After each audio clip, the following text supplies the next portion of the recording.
Hey, good evening, everybody. Welcome to GoldBoys Live. It's Matt, Brad, and Finesse coming at you tonight. Got a nice little loaded slate. Got some NFL, college football. NHL is here. We may even talk a little UFC as well if we got time for it. So, yeah, let's just jump right in. We've got AFC West Showdown in Kansas City tonight. The Denver Broncos are traveling in to play the Kansas City Chiefs. The line's like 10.5, 11. Total's coming down a little bit because we got wind tonight. I'll just throw it to you, Brad, first. What do you got for Chiefs Broncos? Yeah, so I end up staying away from the side or the total. This is just one of those situations where it feels okay to bet the Broncos at plus 11. Sean Payton's been doing a decent job to start games. So with them, it's all about not getting blown out early to keep that going. I ultimately ended up taking a parlay. I did a cross-sport parlay with Isaiah Pacheco to get 60-plus rushing yards. That's about minus 250. The Broncos are bottom 10 rush defense. You saw what happened in their last 4 games where they played against adequate running backs. Then I also took CJ Johnson, who plays tonight for West Virginia, 70-plus rushing yards, and parlayed them together for minus 121. Okay. Yeah, I like that as a nice builder piece. I do think Pacheco is going to be getting close to that 20 carry total today because it's just based on the Broncos rush defense and this wind. I think 60 yards might be in play in the first half. Before I studio you over to Finesse, I played a special over on FanDuel, and you find it in the popular tab. There's like popular pre-built things, and I played Pacheco to get 30 yards in each half at plus 150. I thought that I was like a that. look. Yeah. So, all right, Finesse, what do you think? Yeah, I mean, I guess I'll keep it there. Mm-hmm. Um, Matt, you mentioned 18 to 20 carries. That's kind of around what I expect too. And I think he breaks one, at least one. So I'm going longest rush for Pacheco over 16 and a half yards. The man just runs like the Rennes still do. You know what I'm saying? The man runs like he's trying to get his family out the projects. Every Yeah, he single time does. he touches the ball, the man is vicious on the ground. So I'm sure listeners by now know how horrible the Denver Broncos defense is, especially on the ground, allowing nearly 180 rush yards per game, over 5 yards a carry. So this really shouldn't be a problem. A lot of guys in that secondary are struggling with missing tackles, which is exactly what we want. So, a lot of wind, maybe some rain. I expect a lot of rushing attempts, and I think he breaks at least one. I think triple digits is a major possibility for Pacheco today, and I think to do that he has to break at least one. So I'm gonna go with that, and then I'll just kind of run real quick into the other play that I have. Yeah, Um, run the roll. Kadarius Toney under 30 and a half receiving yards. Kind of fading Toney here. Only covered this line in 1 of 5 games so far, averaging just 16.6 receiving yards per game. Recorded 2 or fewer receptions in 3 of 5 of those games. Just a 10.4% target share this season. Actually slightly declining over the last 3 games. Yeah. And that's with a season high in targets last game of 6. Um, Still recording just 26 yards on those targets last game, on those 6 targets. I don't expect that high of a target share tonight. A lot of mouths to feed. The offense isn't fully clicking yet in Kansas City. Just so many mouths to feed. Looking for that real number 2 receiver behind Kelsey. And Mahomes likes to spread the ball out. 9 skill players have recorded double-digit targets so far this year. Very low ADOT, very low air yards per target for Toney. So I think the only way he covers this line is if he kind of breaks one, right? Turns like a screen pass or something like that, something close to the line of scrimmage and kind of breaks one. So, I think this is, 5 to 7 yards too high. So I'll take the under 30 and a half. I don't mind the under 29 and a half like it is at most books now. But yeah, kind of fading Toney. I think his ceiling is three grabs maybe into that 20 to 25 yard range. So I think we got enough room and enough value there. So Kadarius Toney under 30 and a half and Pacheco over 16 and a half longest rush. I like Rashee Rice as well. Yeah. Receptions. It's a good parlay piece. 38% target share, which is the highest on this team. He has a high drop share. His drop rate is almost as high as his target rate. But I mean, when you're getting targeted that much and you just need to corral in 3, I think it's a solid parlay piece for anybody who's making their same game parlays. Yeah, he's these Chiefs receivers. It's always a tough game to figure out. The books don't know what to do with their lines. They're all around 25 to 35 kind of yards most of the time. Yeah, Your deep threat guys, Justin Watson and MVS. And this kind of win, like nobody's ever going to doubt Mahomes' arm, and I'm sure he'll still take a shot or two because it's Mahomes and that's what he does. But I would fade the deep guys and look more towards Kelsey being kind of banged up. Blake Bell could have a nice little night. Sky Moore, Noah Gray, Jared McKinnon, perhaps, coming out of backfield. They always seem to manufacture this dude 5 to 7 touches like per game. But Rice, like, I kind of like if you're going to go anywhere with Rice would be his touchdown because he has more targets than anybody in the red zone other than Kelsey. So, I like that. Yeah, Mahomes has gone to him early and often here in the season, and at plus 300, like, or thereabouts, you may be able to shop that line at like Pickett, one of our sponsors. Thank you, Pickett. Find the best line. I don't hate that for an anytime touchdown look, but being a show that's getting streamed on YouTube and stuff like that, people love playing touchdowns. We know that. So I'll just kind of get your guys' favorite touchdown play, anytime touchdown. Yep. And if you are going to play a first touchdown or a last touchdown, anything creative like that, go ahead and share that now. I just want to add one more on the Rashee Rice thing. Sure. Looking at his numbers, they're like, it's incredible. We talked about this a little bit, but dude has 2.5 yards of target separation. He's like top 3 in route win percentage, top 10 in target rate versus man coverage. He is, and I'm not going to go any further, but top 15 in routes, yards per route run, which is not really, I don't really care about that stat for the bet, but dude is a freak. Once he gets a little bit more confidence, I think he'll be fun to kind of bet on in the future. Mm-hmm. So do you have that touchdown look, Brad, or do you've got? I have a touchdown look. Yeah. I'm going first touchdown, and this is solely based off opportunity. Like, so if this loses, I don't want people to come into my shit because it's 44-1.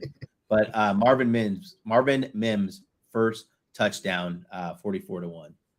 Oh, geez. Those odds are crazy. I like Mims for sure. I do worry because he's such a deep threat. Again with this wind, but his snap count has been getting higher. When we saw the play the Bears, we missed you there, Brad. I know you had some travel issues, but Brian and I were both sitting there like, Mims is on. Come on, Mims! Like, we're looking for him to get that deep shot. So, yeah, I like it. I think it's a sneaky look. Finesse, what you got? Yeah, as kind of a longer shot, I think I actually think Mahomes finds the end zone today. Plus 370 on FanDuel. Use Pickett, find the best line. I think he finds the end zone, kind of a rollout type situation, just keeping it himself. And I also like the square one. I think Pacheco finds the end zone. You get him at first touchdown plus 480, plus 500 around there. So that's a square, right? But I do like Patty for a little bit of longer odds. Yeah, I like Patty too. That's a nice one. Mahomes. Now we gotta ask, like, do we have confirmation that Taylor Swift will be there tonight? She will be there. She will be there. Then you almost gotta play Kelsey. I know he's the favorite, but Mahomes tries to get his due to touchdown. You know what I mean? Like they're gonna scheme something up. The odds are gross. Maybe you can play it where, and I did the same thing with Pacheco. Like he was going to be my look. I know he scored the first touchdown for the Chiefs, I think 2 out of the last 3 times, which is kind of sneaky as a first TD look. I don't normally like the chalk, but I played him for a touchdown in the first half at like plus 190. Broncos rush defense, again, terrible. So I think the Chiefs will get up on them. It being a division matchup in prime time, usually you want to be on the dog. Like I'm not feeling the Chiefs laying double digits here. This is a game that the Chiefs will win by 7 probably, or maybe even by 10. You'll get the backdoor cover if you're on the Broncos or something. But I do think the Chiefs get that nice lead. And the chalk, I'm with you. Mahomes could definitely do it. Pacheco just being I think he's got like 20 carries in the red zone already. He's just a monster, man. So I don't even hate him for 2 touchdowns if you're a person that likes a lot of variance and, you want to try to climb that ladder. But I don't know. I looked at that too. The 2+, and it was like plus 380 or some shit like that. I just couldn't bring myself to, You know, it's kind of funny. It reminds me of, I'm trying to remember who they played. Maybe it was the Bills when they played each other, and like the wind was super crappy. And I just thought like the running backs would have all these touchdowns, and like the quarterbacks, when they actually got to the red zone, threw the ball. I was so pissed. Like, I just remember that I think it was last season. It was super windy too. Oh yeah. Speaking of the wind, like I was looking at interceptions potentially. Like Mahomes has been putting the ball into play a little bit. Surtain out there could snag one for sure. Yeah. Wilson, he's only, I think, had an interception in 2 out of the 5 games, but this is another one with this wind, man. If you put anything on it and it gets caught, like it's gonna just be a wounded duck, man. And I do think it wouldn't surprise me if both quarterbacks threw a pick tonight. Mahomes is plus money. I think you got to lay about -110, -115 for Russ, but yeah, I don't know. I just think defense are going to be pretty solid outside of Kansas City's running attack. That's why if you're one of those people that wants to put on the tinfoil hat, having both quarterbacks 200 yards boosted on FanDuel, like that'll tell you right now that like, this game is going to be a rush attack, rush oriented game. Like they're as good as the boosts are. If you can de-big them and play the right ones, to me, this boost smells like a trap tonight. Yep. So I don't know. You guys got any last thoughts? So we want to put together a small little 3-leg parlay of like our favorite looks from the game, maybe. Yeah, let's put something together. But I want to do alt lines. Like I don't want to do anything. Sure. I don't want my leg to be minus money. Minus money. I don't want my leg to be minus money. Oh, okay. Money. So we try to go for something juicy. I mean, we both really liked Pacheco touchdown. I think that's got to be on the slip, right? Yes, 100%. Or all 3 of us are okay. Good. Yeah, we got to put Pacheco on. Pacheco in there. Let's see. His rushing is getting really high. It's up to like 77 or 78, right? Yeah. Like I was like looking, like if you take his rushing, you have to take 80 for plus 102. Yeah, I was looking at 100 plus. Let's do that. Let's do 100 plus. It's 205. We're going all 80s plus 102. Are we really going for a hundo? Are we going? We're going crazy, huh? I'm fine with it. Like I don't really care if we think he's going to do it. 100 yards. I don't mind 80 plus either. I don't mind 80 plus if we want to be conservative. We'll do 80 plus. Okay. Yeah, let's do 80, and then for the people that were watching, they know they can run it up to 100 because we don't hate that either. Yes. Let's see. I guess, man, defensive props don't really work into the same game parlays, so we got to almost go with a receiving prop. Yeah, maybe like alt receptions. Right now they got Judy and Sutton on FanDuel. I don't see any of the Chiefs receivers for alt receptions right now. That sucks. Yeah, it's kind of a bummer. Yeah, I would have liked that Lucas Rush. That is so weird. Oh, here we go. Oh no, it's just yards. What? That's so weird. Why is FanDuel tripping? I'm hearing that Snead is going to shadow Cortland Sutton. Okay. Yeah, he is Russ's favorite target in the red zone. If they get down that way, Sutton's that big body guy. I mean, he's a tough guard down there. That's for sure. Playing basketball. Gosh, I don't know. Receiving props, like I can't trust Kelsey right now. I think Kelsey he'll catch his like 4 or 5 balls tonight, but I think he might be like 40 yards and a touchdown type of a game. Not crazy with that ankle. So what about Jerick McKinnon over 14.5? I like that. Receiving yards. Yeah, we got to get 15 yards short, screen passes. Mahomes doesn't have to air it out. Like this dude is electric. I don't know. What do you think? Is that something? I like it. I liked it. I think I liked it. It was 12.5. So only 2 more yards. I have 14.5. I wish this was earlier in the week. Okay. Yeah, my only issue is that everybody and their mother's on that. So okay, everybody. Okay. Well, we don't have to go with the crowd, man. We can pivot. What about like we do a What are the odds right now on those two legs? Those two legs is plus 170. We could throw Chiefs money line in there. Why don't we just do the Pacheco masterclass, right? Like, why don't we do Pacheco 100 plus, Pacheco over receiving 13.5, Pacheco touchdown, and Chiefs money line, and just call it the Pacheco masterclass. That. Maybe do Chiefs like minus 2.5, save some juice there. Yeah, I think it'd be funny. Yeah, I like that. If we're going all Pacheco, his is 13.5 right now. He had 40 in his last. But he's not really a pass catcher, but we would need him to take one. Like he's only gonna get like 2 chances. That's what I mean. I like McKinnon a lot because on third down he's in there, and he only needs 1 or 2 catches to hit this. Like I know it's popular probably for a reason, but gosh. What about Pacheco 80? What about Pacheco 80 plus 2 touchdowns? 2 touchdowns. And like Chiefs minus 2.5. Yeah, I mean, I don't maybe first half touchdown, get better odds. Yeah, if we play the first half, I don't know, guys. Like this one's tough. Like it's because of the wind, it's got me scared off of most of these receiving and passing props. Yeah, what about Mahomes rushing as a sneaky thing? Like I kept trying to look for it, but I couldn't find Mahomes rushing. I've got his rushing right now. Mahomes runs all the time in prime time, but are they gonna have as many dropbacks? That's my only thing. I don't hate 20.5. Let's add 20.5.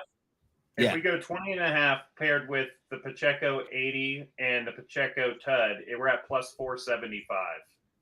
And we could add like Chiefs money line in there. Maybe that'll get us close to like plus 500, a nice round number. Yeah, that's solid. That's plus 497 right there. Do Chiefs minus 2.5, get us over that 500. Yeah, get it across. I'm with you on that. So that's Pacheco 80 plus, yep. Tutter, Patrick Mahomes rushing, and Chiefs minus 2.5. Yeah, I like it. We can go minus 1.5 and get 503. 2.5 makes it 512. So we gain 9 cents, but we buy a point down. I like it. Weirder things have happened. So I'm okay with that. Yeah. The 4-leg parlay. I'll bet it and I'll share it in my channel and I'll tag you guys and then I'll post it on Twitter for everybody so they can check this bad boy out. This would be eligible for the no sweat same game parlay. If you haven't used that yet, that promotion, make sure you opt in first. Got to be at least 3 legs. Got to be at least plus 400 odds. So this one would be eligible if you want to rock with it. So, but yeah, I'm going to roll with it. That sounds good to me. Yeah, cool. Brad, you said you've got some looks in the NHL tonight. I'm going to let you go wherever you want to go with it, and I'll chime in if I got anything for it. Yeah, so I'll give my my first one. Where are we at? And guys, listen, I do not know how to pronounce any of these dudes' names. I just like watching hockey and betting on them. But Philadelphia Flyers at Columbus Blue Jackets. Sean Cordier over 2.5 shots on goal. Alexa, stop the timer. Damn, she's telling me, boy. She said you better put that food out. I like over 2 shots on goal. Blue Jackets allow a ton of shots.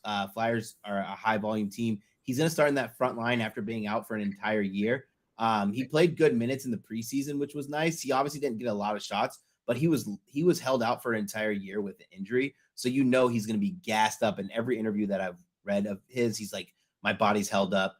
They had a very big like preseason with very big camp, like aggressive one. So he knew that his body can withstand it.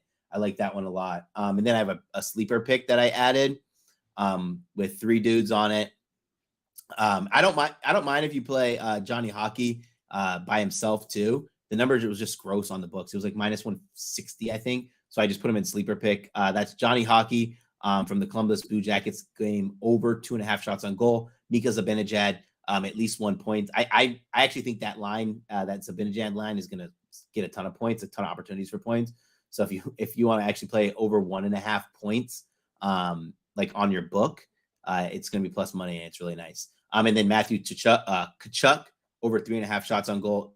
big plus money there, but he had like I don't want to call it a breakout season last year because he was still good, but he played well for the Panthers last year. And like, I'm a big interviews kind of guy, see what the guys are talking about. He's basically already trying to see like, how can he get redemption for not winning the Stanley Cup? How can he top how he played last season?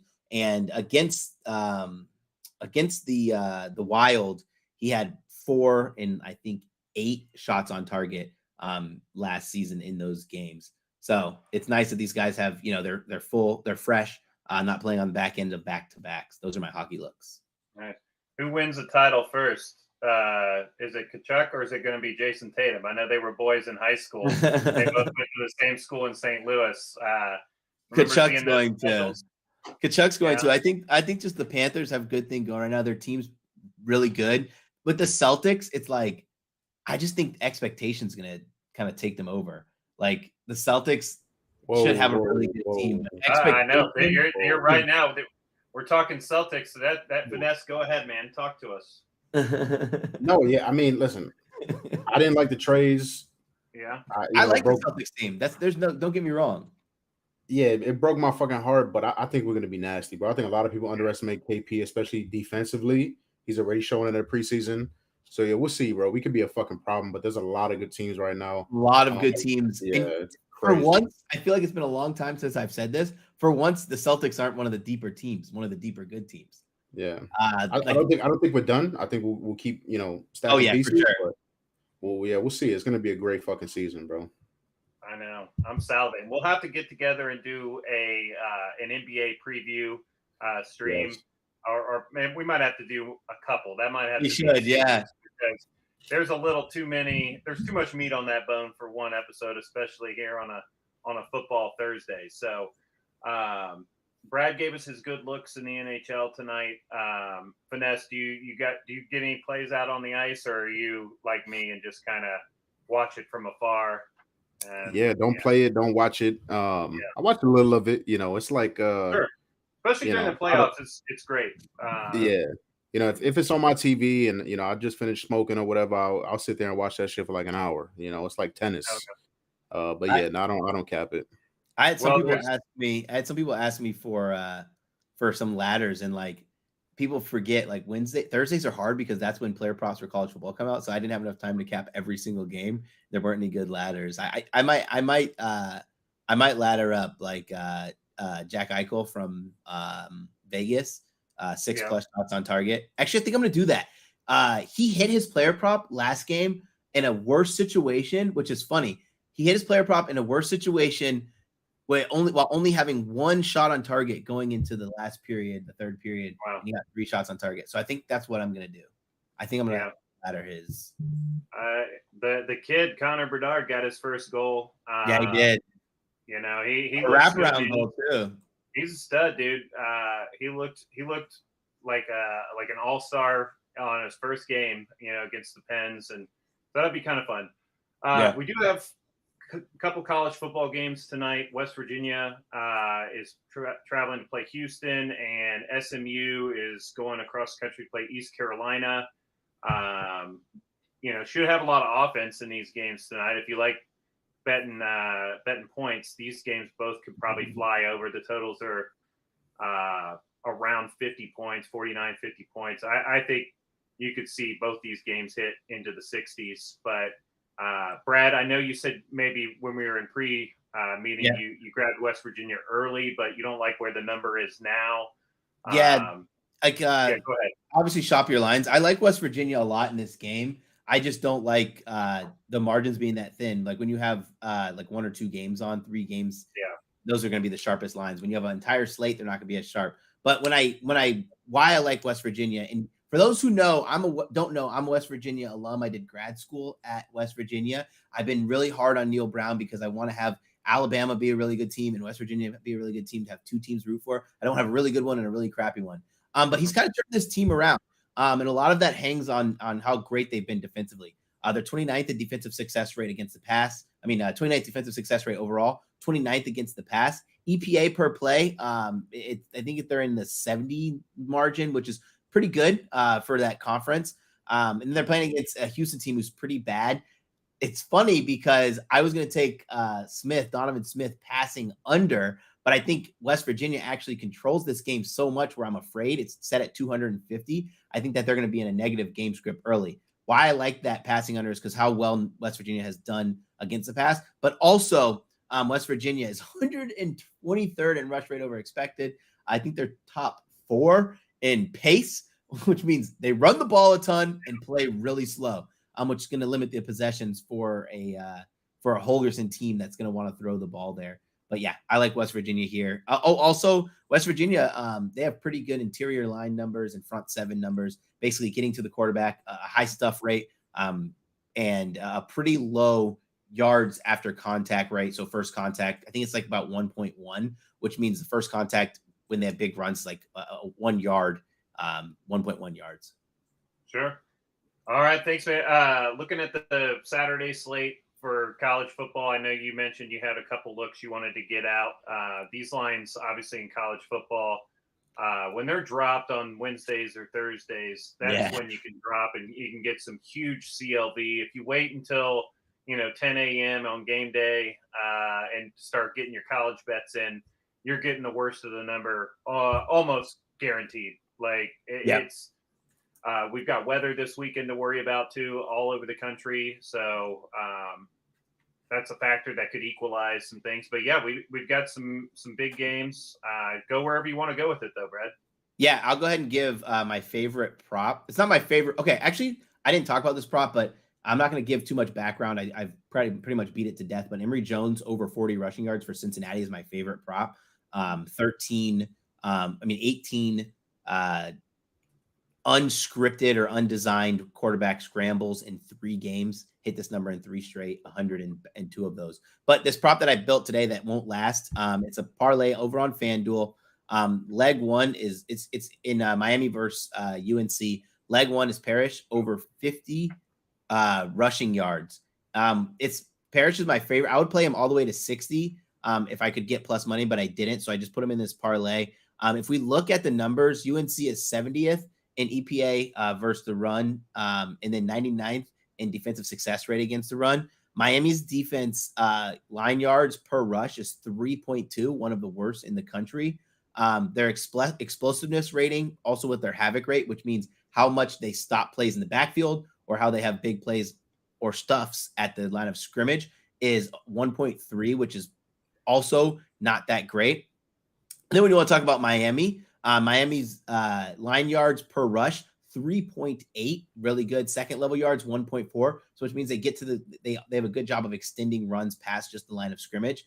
Parrish right now is averaging 75 per game. Obviously, he had that 141 for 149, so that kind of skews it a little bit. The second leg, Drake May, he's hit this in every game but one. This is going to be a negative game script for me for UNC. If it's not a negative game script, it's going to be close enough to where we don't have to worry about him hitting this by himself. He gets Tez Walker back for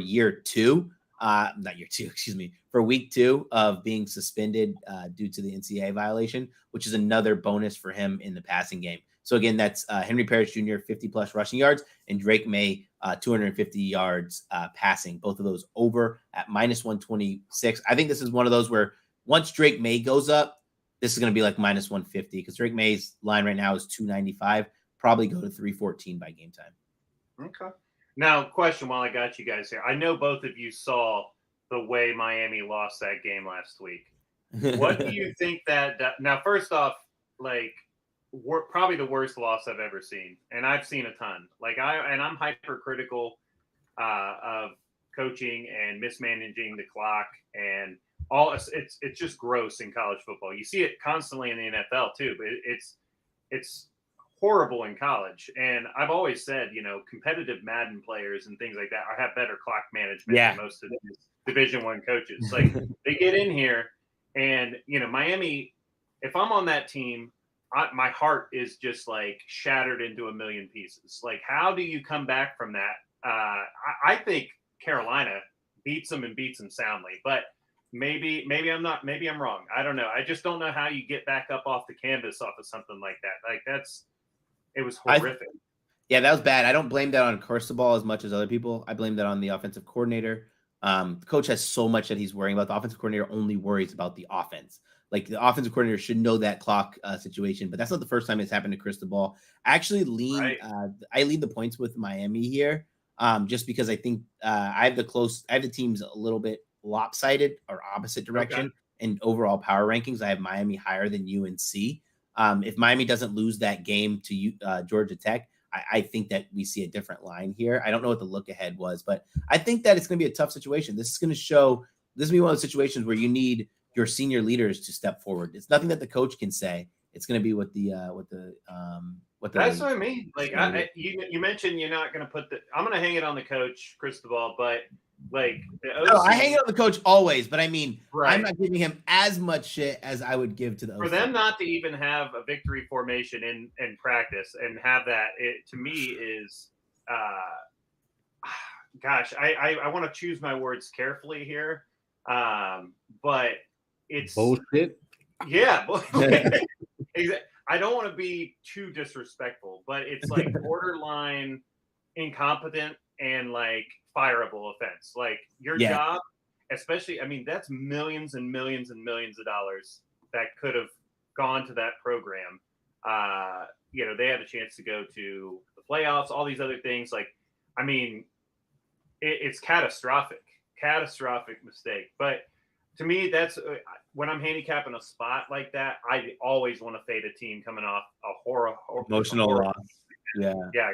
They're just not going to have any juice. I don't know, Finesse, what do you think? What was your thought on that play or any plays in college you may have an eye on this week? Yeah, I don't cap college. I don't watch college, and even I saw that play. Right, I think everybody saw it. Yeah, it was just ridiculous. Like you said, I don't think that should ever happen. I know they got a lot going on, all of that bullshit on the sidelines, but you had a W, and like you said, in college, these wins are very important, right? Going to bowl games, getting the money for the school and the program and stuff like that. So, literally, just snatching defeat out of the jaws of victory, whatever the fuck, is just crazy. But how do you not take a knee? Or it's incredible, bro. It was mind blowing. And just it takes a little sprinkle of magic for that to happen. Not only did they run the ball like idiots, but he fumbled, which wasn't even a fumble, right? If you look at the replay, it wasn't even a fumble. I think the kid's knee was down, and they returned it all the way. It was fucking miraculous. But quick, while I have the mic, I just want to get in the play real quick and shout out to Brad. Right, Brad is first of all on fire right now. He's capping all these sports. He's absolutely on fire right now. Baghdad is in the chat 2 shows a day, right? So he's putting in work. I try to learn anytime I'm around people, around Matt. Matt's told me a lot around Brad. This man Brad just said havoc rate. Like I never heard that shit in my life. Constantly learning, super sharp guy. So keep doing your thing. Chandler said, any Braves Phillies looks tonight you like?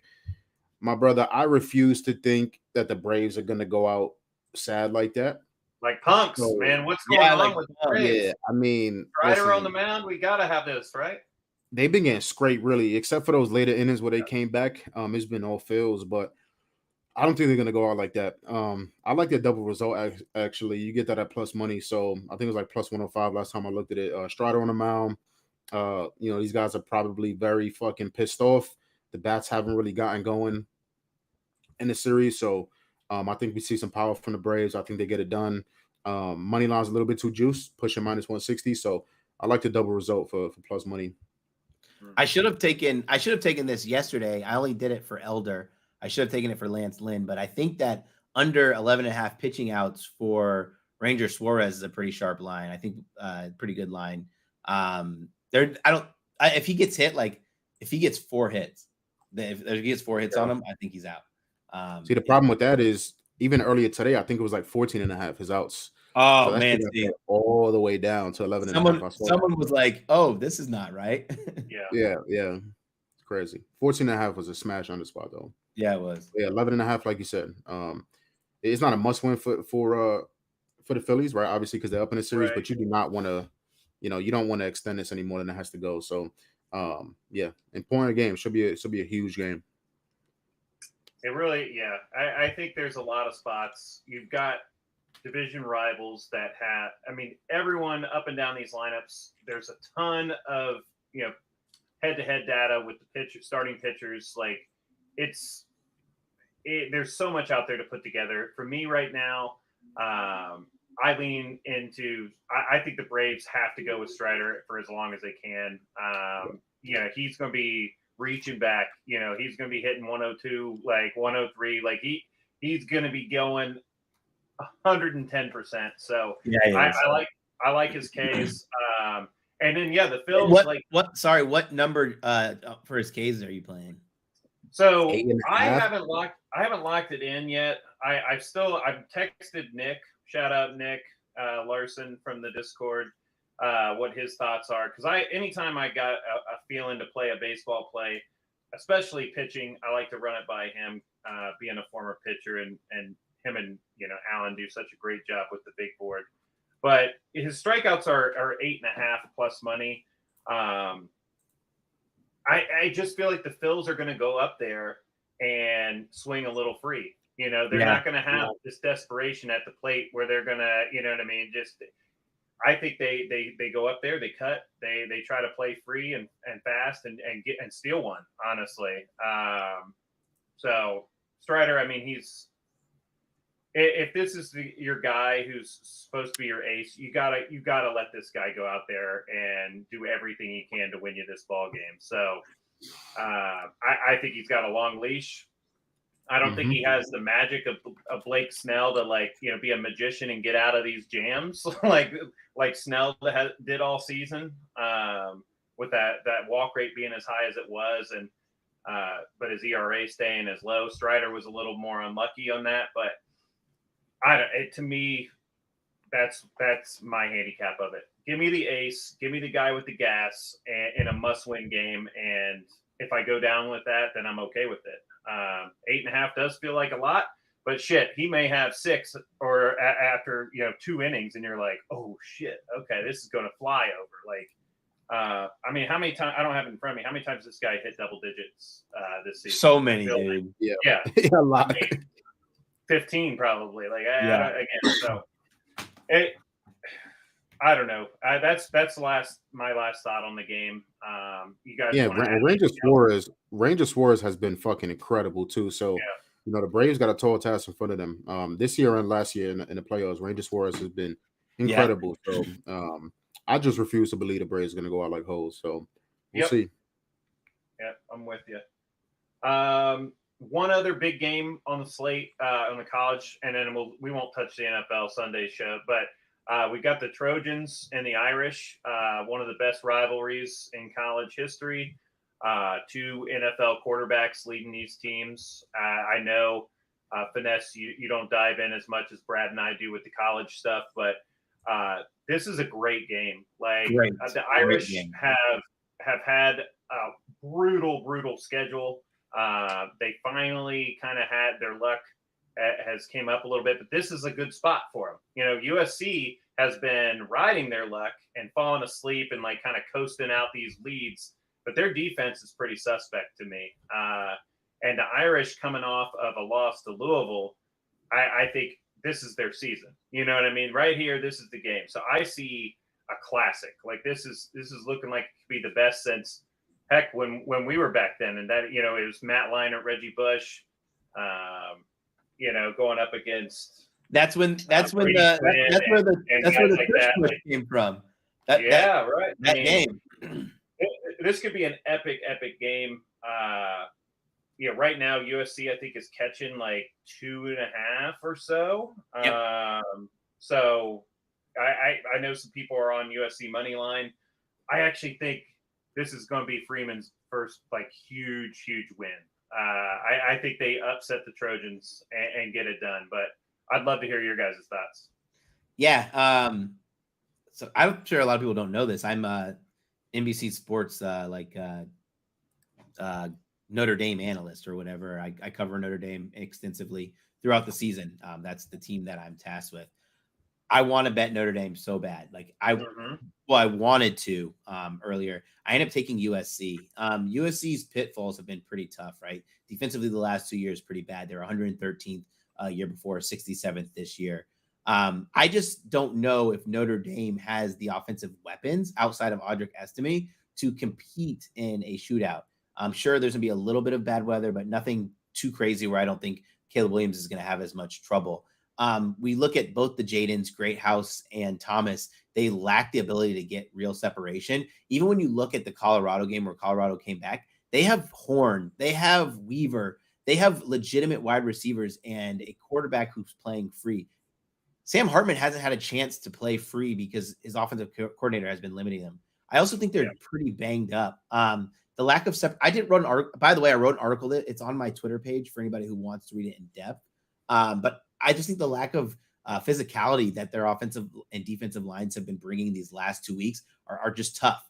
On a neutral field, would I think that Notre Dame would be a -1.5 point favorite in this situation? No. So that led me to take USC for plus money. I don't want to take the points. I don't want to lay the points with Notre Dame. And I obviously don't want to play -145. So I think the best bet for me was plus 125. And also let me back that up a little bit. We talk about how bad USC's been, all this, right? USC's two. Yeah, they're horrible ATS, man. They're 2-4 ATS. Like they're two losses. Go ahead. They're two losses, both to Utah. One was an freaking epic game in Salt Lake City where Utah has one of the nation's longest home winning streaks. The second game was in the Pac-12 championship where they dominated that entire game until Caleb Williams takes a hit and gets hurt and basically just tries to stay in the game and keeps just throwing picks, turning the ball over, taking sacks because he's injured. I just think that this game's way more of a coin flip than USC being a 2.5 point dog. So that gives me a little bit of value taking the money line. But if Notre Dame were to come out and win this game, I don't mind. Like I'm not going to be upset at my selection. I think that I got pretty good value in this. I also wanted to be at this game so bad. I wanted to be at this game so bad. The juice on this one is great. Like I'm pretty hyped for this game. I'm so excited. College football game. Yeah. Last thing we got, like, because who knows next time all three of us will be together and all three of us like UFC. We've got a couple good fights on the horizon here. I'm going to shoot Finesse. I'm going to let him go first and talk about what he wants to talk about, and then we can get out of here. Got a couple good fights. Brad, when is your out again? I'm sorry. In 2 minutes. 2 minutes. Okay. Brad, any thoughts on that?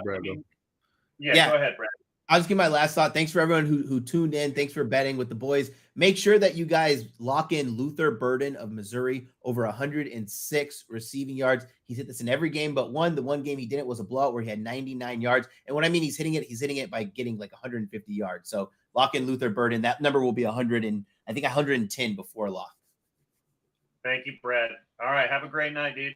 Peace, guys. Yep. So next, 5 minutes or so, Vanessa and I will talk about the upcoming UFC calendar. Big changes on the horizon here. Usman stepping in. That'll be a great fight. Yeah, just go wherever you want to go with it, man. Talk to us. Yeah, I mean, like you said, the changes to this card. I think it's slightly better card. Obviously, Charles Oliveira getting injured, getting that huge cut above his eye, so he's out. In steps Volk. Dana likes hyping shit up, but I truly do believe this is one of the most anticipated rematches in history because of how the first fight went. Me personally, I get how close the first fight was, but still a unanimous decision for Makhachev on Volk's home territory. I watched the fight back 2 or 3 times, and I do think Islam won that fight. I trust there's very few people I trust more than Islam to make the appropriate adjustments. Obviously Volk is going to make adjustments too. Volk is a fucking stud, pound for pound, one of the top, two maybe top pound for pound fighter in the world. So him and Jones basically. Absolutely. Yeah. So no disrespect to him. I think both of them are going to make adjustments, but it is a very tall task for both him and Usman. A very tall task, flying basically halfway across the world, 10 days notice. Volk's experience against this guy, against Makhachev, is going to do him better than I think Kamaru will do. But I like Islam. Islam opened at -250, -290 his matchup, and money's been coming in on Volk, and I think I don't think that's going to stop public public money, I assume, is going to keep coming in on Volk, and let it come in. I'm waiting for Islam to drop to around minus 200, under 200, and then I'm taking Islam in the rematch. So the Kamaru fight is a little bit less interesting to me, just because I don't think Kamaru has anything for Hamzat. Again, flying halfway across the world, 10 days notice. A lot of people I've been hearing already pointing to the Gilbert Burns fight, where very exciting fight. Hamzat still won that fight, but he was getting pieced the fuck up in that fight. That fight is completely different than what we're going to see. Completely different stylistic matchup. Kamaru does not have near the hands that Gilbert Burns does. Kamaru has some power for sure, but I think Gilbert Burns has more power and more versatility in his weapons on the feet. So, Kamaru's only getting older. The knees are only getting worse. Terrible spot for him. So I'm just gonna play, Hamzat at the choke. I'm not gonna parlay him or anything. I'm just gonna play Hamzat at the choke. I don't think Kamaru has anything for Hamzat, to be honest with you. So you try to wrestle him, good luck. I think Kamaru's gonna try to come out a little slow, right? A 3-round fight. I'm sorry, but I still think Usman comes out a little bit slow because of the circumstances, and that is, Hamzat is not somebody you want to come out slow against. So I think whether it's on the feet, whether it's on the ground, I give Hamzat the advantages. That's what I was going to ask you. Let me jump in there and ask what you think. It sounds like I'm with you. Like a money line parlay of the favorites, I think, is pretty good. Like Hamzat and Islam together can get you into plus money, I think, is a good look. Yeah. But we haven't seen Usman fight an out-and-out wrestler like this in a while. Most of the, he's been fighting a lot of stand-up guys. Like, do you think this fight hits the ground? And if so, where do you give it the edge? We all know Usman was a pretty strong collegiate wrestler, but I would be interested to see, if he does get taken down, what happens. Yeah, and this fight is happening at 85 too, and so Kamaru's kind of moving up. Hamzat has a lot more experience at 85, so I think that's better for Hamzat too. If this fight, I definitely think we'll see some grappling exchanges, some clinch exchanges and stuff like that. I just don't see anywhere that Kamaru's maybe offensive wrestling, right? I think that's the only edge I give Kamaru.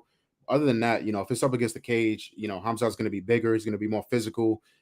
He's going to have way more weapons. So Hamzat's grappling is very high level. I think even better than Kamaru's, just grappling wise. So on the feet, I don't think it's a competition. Grappling, I don't think it's a competition. But yeah, I think we're gonna see everything in this fight. We got 15 minutes of I think Hamzat beating his ass, to be honest with you. Did we get a finish?